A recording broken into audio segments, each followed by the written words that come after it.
guys, and welcome to episode 2 of our Journey Through Daniel series.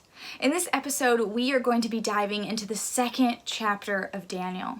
Now, last week we talked about peer pressure and what it looks like to respond to peer pressure and what it looks like to not fall to unhealthy pressures in our lives. But this week I want to talk about something different. I want to talk about influence.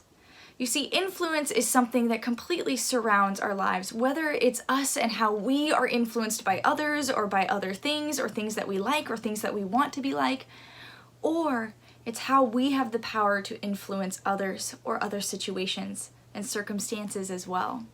And I want us to look at this story of Daniel in chapter 2 and how he uses the influence he has, but also what he allows to influence him to. I think there's so much evidence in this story of what good and bad influence is, so I want us to pay attention to that. But first I want you to understand what's happening in this story. You see, King Nebuchadnezzar had a dream, and he wanted this dream to be deciphered, to be interpreted, because he didn't understand it and it worried him. So he called all of his enchanters, magicians, and astrologers and asked them to interpret his dream. But he decided to make a demand. He didn't want to just be told what he thought he wanted to hear, so he said that he needed someone to tell him what his dream was accurately and then interpret it. King Nebuchadnezzar would not tell these wise men what his dream was. He wanted them to just know. And he told them that if they could not tell him his dream, if they could not interpret it, he would kill them. And I think that's really stressful situation. But I want us to see how these wise men of Babylon, these enchanters, these magicians, these astrologers responded to the king. And we see it in Daniel 2, 10 through 11. Here's what they said. The astrologers answered the king, "There is no one on earth who can do what the king asks. No king, however great and mighty, has ever asked such a thing of any magician or enchanter or astrologer. What the king asks is too difficult. No one can reveal it to the king except the gods, and they do not live among humans." You see, these wise men hear this. They hear this situation. They hear King Nebuchadnezzar's, Nebuchadnezzar's demands, and immediately they're defeated by it. Immediately they say, "It cannot be done. It is too much. You've asked too much of us." And they accept that there's nothing to do. But I want us to look at how Daniel responds instead. You see, Daniel hears the same situation. He hears what is going on. And you know what? Daniel and his friends will be killed too if they can't interpret it. And instead of saying it's impossible, instead of saying it cannot be done, Daniel goes to the king and asks him for a little bit of time for him to interpret the dream, because he believes his God, our God, will respond, will answer him, will share the dream with him. And so Daniel goes, and God does reveal the dream to him. And I think it's so important to look at how Daniel responds to that in Daniel 2, 19 through 23. Here's what it says. "During the night, the mystery was revealed to Daniel in a vision.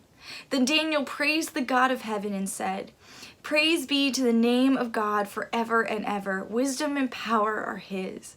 He changes times and seasons. He deposes kings and raises up others. He gives wisdom to the wise and knowledge to the discerning. He reveals deep and hidden truths. He knows what lies in darkness, and light dwells with him.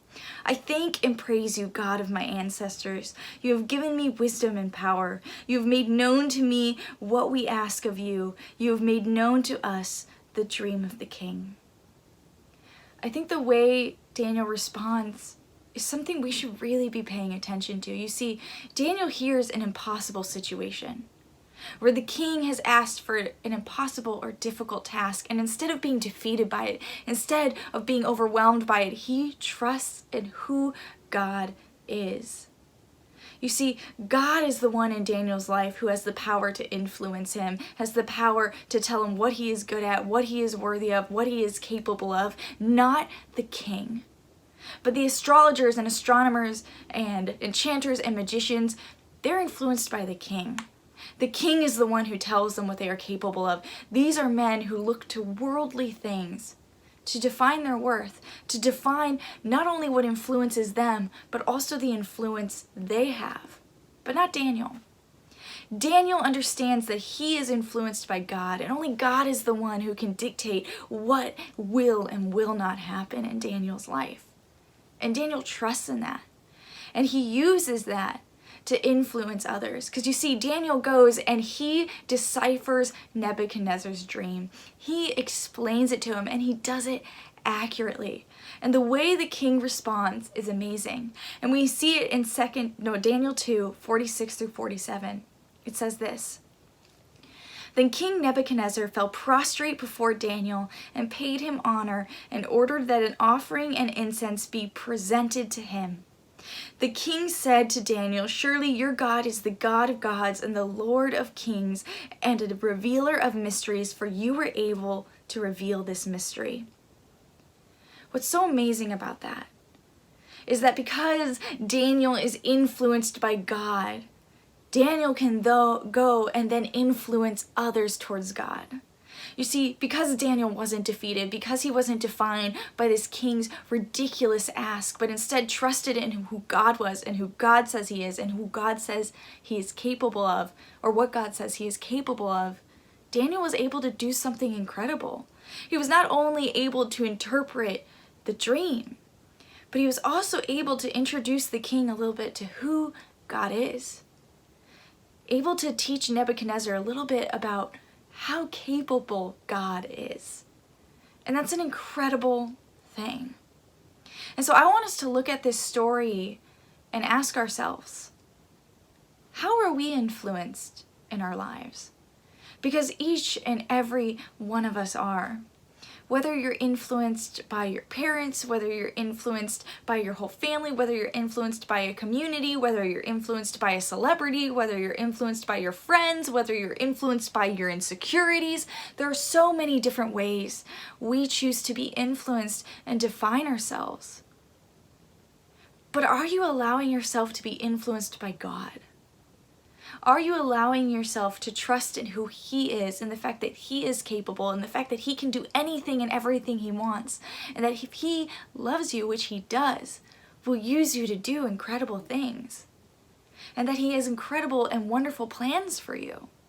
If you can trust in that and allow yourself to be influenced by that, how would you live differently? How would you enter into difficult situations? Because I wonder, how many times in your life have you just admitted defeat?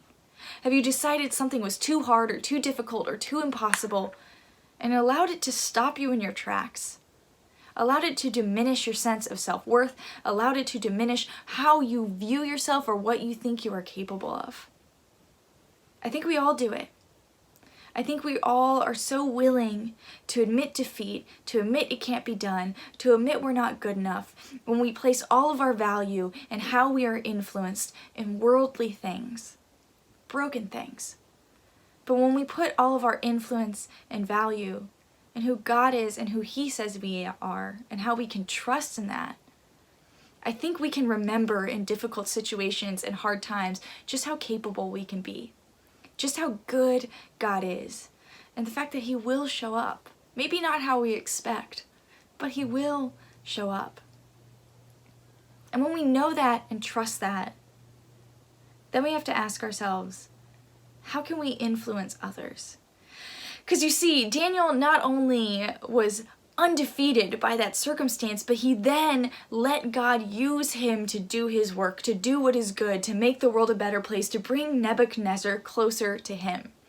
And what was so cool about that situation is after Daniel interpreted this dream, after Daniel acknowledged that it was God who did it, and King Nebuchadnezzar recognized it was God who did it, Nebuchadnezzar put Daniel in a high ranking.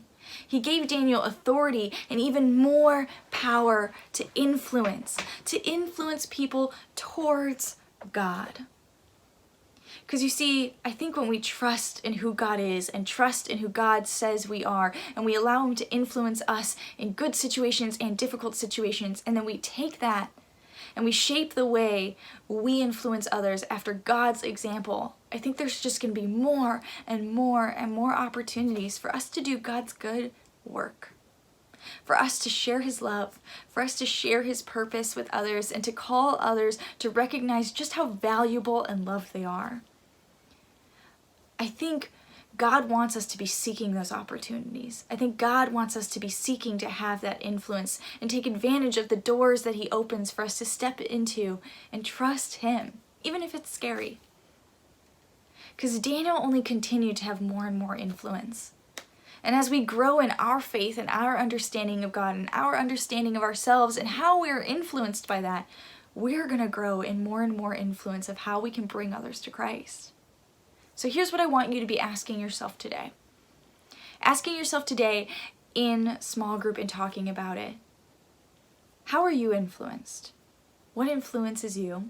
And it's okay if you have worldly influences, but you cannot let those be the ones that define who you are and what your worth is. You can allow your fashion to be influenced, how you do your makeup, what you enjoy listening to, what kind of things you think are fun, but if those things tell you that if you don't live up to those worldly expectations, you're not good enough, that's not healthy.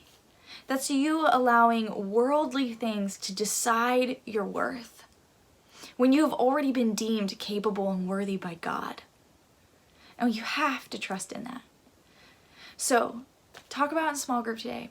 How have you been influenced? What influences you? And how has that affected the way you influence others? If it's bad, what do you need to change? If it's good, if you're influencing others in a way that you think is good, how can you take advantage of that and seek more opportunities towards it? Really, I just want you to be asking yourselves, not just today, but each and every day, what does God want me to do?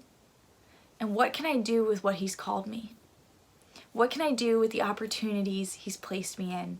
How can I influence others towards him? Because influence, when we hear it, can seem like it's something small, but it's one of the most significant things in each and every one of our lives. And it matters, guys. It matters how we let it affect us, but also how we choose to use it. So let us be people that choose to use our influence for good, to use influence to bring others towards God and build others up the same way God desires to build us up as well. Let's be the kind of people that leave whatever we've moved past better off because we've used our influence well. So how are you influenced? And how can you use the influence you have to do God's work better? All right, guys, stay tuned for announcements.